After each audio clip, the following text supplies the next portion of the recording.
Hey everyone, my name is Richter Riolo, and this CSE 663 Accessibility Practice and Theory Final, I chose the impact of policy on accessibility. In this video, I will analyze the role of national and/or institutional policies in shaping the landscape of accessibility in online learning.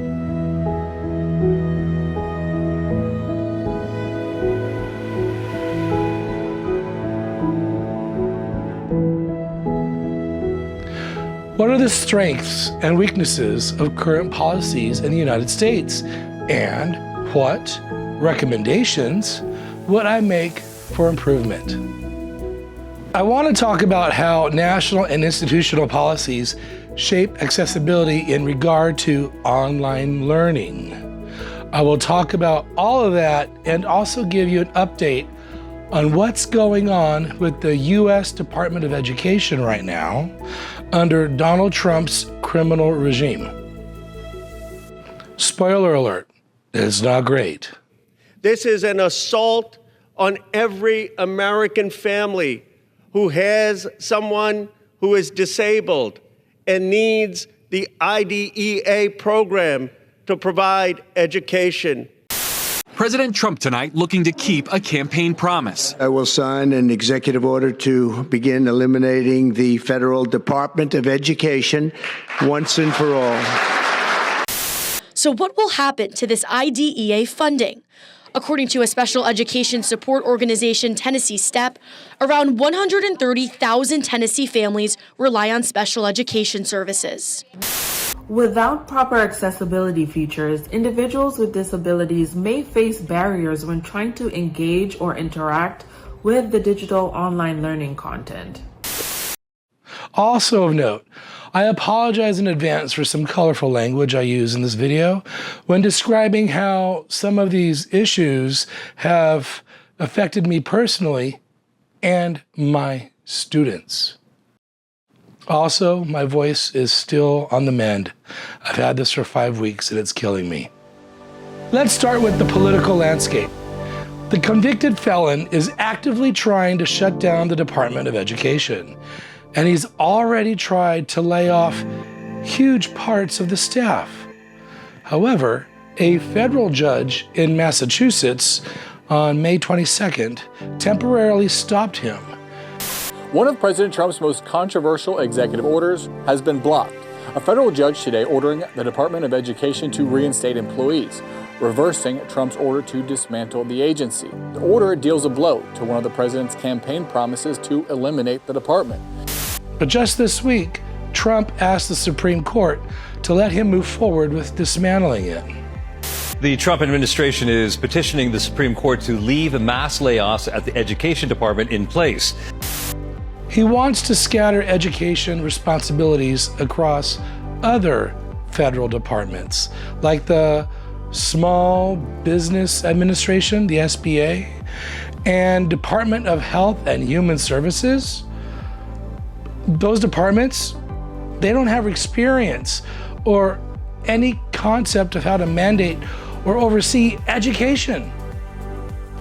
This poses a major threat, especially to programs like IDEA, the Individuals with Disabilities Education Act, which guarantees services and protections for students with disabilities.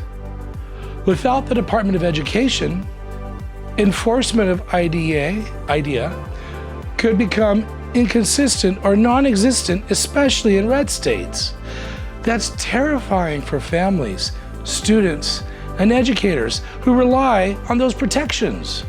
It feels like our government is saying, we don't care about your kids. Zooming into accessibility in online learning, let's talk about the policies that exist and how effective they really are. On the plus side, we do have solid laws like Section 504, which prohibits discrimination based on disability and requires schools and institutions receiving federal funding to provide. accommodations that ensure equal access to education, and IDEA, which legally requires schools to accommodate students with disabilities. Many institutions have created their own accessibility policies and offer tools, training, or captioning services.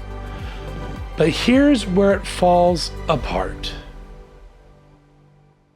Implementation is all over the place. Some schools do a great job.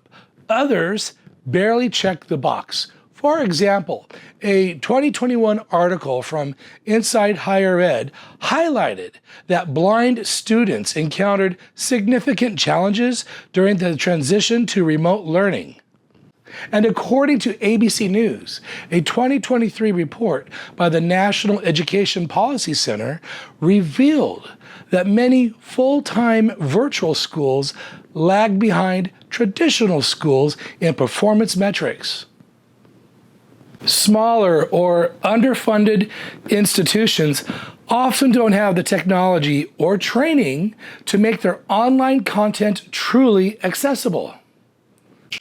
An example of this was from Orange County in California. A 2022 investigation revealed that most cities in Orange County failed to provide live closed captioning for public meeting broadcasts, effectively excluding deaf and hard of hearing people from participating in their local government. And let's be honest, even the platforms themselves, like Canvas, Zoom, or YouTube, can cause more problems than they solve when their accessibility features glitch or misfire. I've experienced that myself in making captions for my videos. But that's an issue for not having people in mind for designing things that are user-friendly. So here are my recommendations if I have the power to implement some kind of change. Number one, create consistent national guidelines. No more guesswork across campuses, across states, across Wi-Fi networks.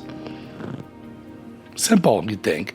Number two, include disabled voices when designing and testing learning platforms. We're not doing this to ease our conscience. We're doing this for people who need help and for everyone else. Number three, fund accessibility efforts with real dollars, not just lip service. This leads to number four, holding schools accountable for accessibility.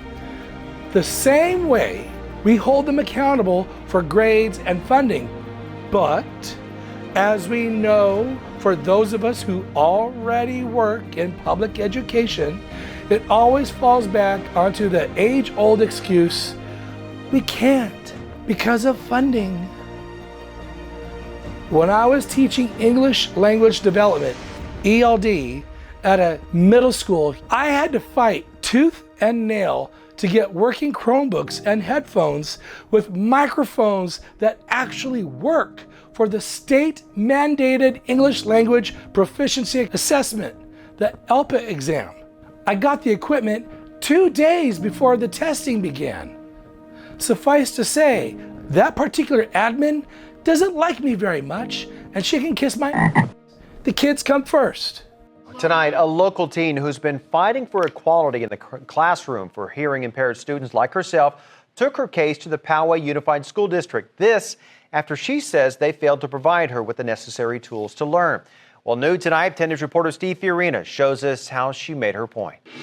A very well-spoken young woman with a persuasive argument. And she had some support here tonight at the Poway Unified School District Board of Education meeting. Her parents requested the assistance before she was a freshman. It was refused, and they sued, claiming discrimination. That if she needed help with American Sign Language, it would be there. And this is Delaney's senior year. It's a waiting game, and I'm sure they're just waiting and waiting until she graduates. We cannot comment on pending litigation at this time. To sum it up, accessibility in online learning depends heavily on both national and institutional policies. But right now, Those policies are under threat. We need to protect and strengthen them, not tear them down, especially when students with disabilities are the ones most at risk. Thanks for coming to my TED Talk.